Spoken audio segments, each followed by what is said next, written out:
দর্শক স্বাগত ৩ মিনিটের খবরে। জাতীয় ঐক্যমত্য কমিশন ও রাজনৈতিক নেতাদের সঙ্গে গোলটেবিল বৈঠক করেছেন জাতিসংঘ মহাসচিব আন্তোনিও গুতেরেস। শনিবার রাজধানীর হোটেল ইন্টারকন্টিনেন্টালে আলোচনা হয়। সভা শেষে বিএনপি মহাসচিব মির্জা ফখরুল ইসলাম আলমগীর সাংবাদিকদের বলেন, জাতিসংঘ মহাসচিব সংস্কারের ব্যাপারে কোনো কথা বলেননি, এটা বাংলাদেশের অভ্যন্তরীণ বিষয়।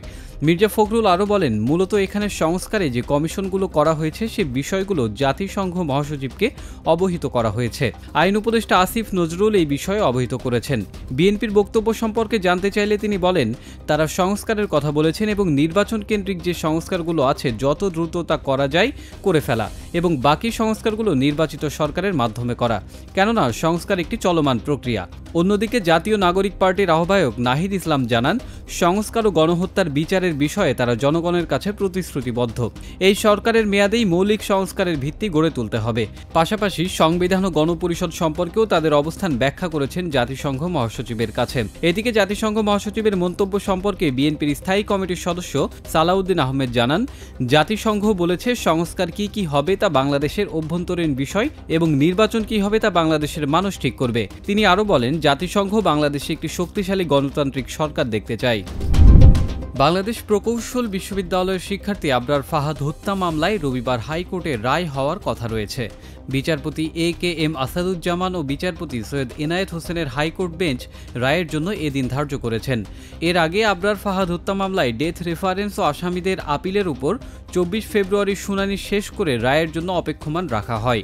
2019 সালের 7 অক্টোবর বুয়েটের দ্বিতীয় বর্ষের ছাত্র আবরার ফাহাদকে ছাত্রলীগের একদল নেতাকর্মী পিটিয়ে হত্যা করেন। হত্যাকাণ্ডে জড়িত থাকার দায়ে 2021 সালের 8 ডিসেম্বর বুয়েটের 20 শিক্ষার্থীকে মৃত্যুদণ্ড ও 5 শিক্ষার্থীকে যাবজ্জীবন কারাদণ্ড দেন বিচারিক আদালত। নিম্ন আদালতের রায় খতিয়ে দেখতে ডেথ রেফারেন্স হিসেবে 2022 সালের 6 জানুয়ারি মামলার নথি হাইকোর্টে পৌঁছায়। গত বছরের 28 নভেম্বর হাইকোর্ট বেঞ্চে এ বিষয়ে শুনানি শুরু হয়। ঢাকায় গণপরিবহনে নারীদের নিরাপত্তা নিশ্চিতে চালু হয়েছে হেল্প অ্যাপ। এই অ্যাপের মাধ্যমে স্মার্টফোনে ইন্টারনেট ব্যবহার করে চলন্ত বাস বা যে কোনো গণপরিবহনে নারীরা তাদের সঙ্গে ঘটা যে কোনো হয়রানি বা যৌন নিপীড়নের ঘটনার জন্য তৎক্ষণাৎ আইনশৃঙ্খলা রক্ষাকারী বাহিনীর সহায়তা চাওয়ার পাশাপাশি অভিযোগ করতে পারবেন।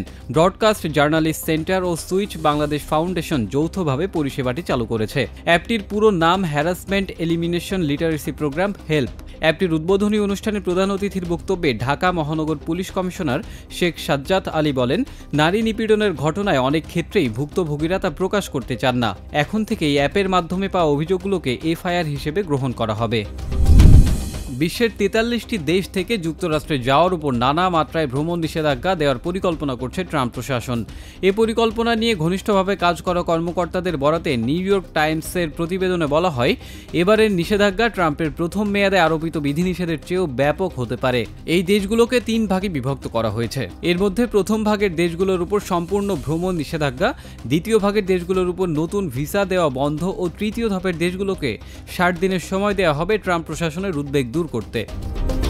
এতক্ষণ সঙ্গে থাকার জন্য ধন্যবাদ।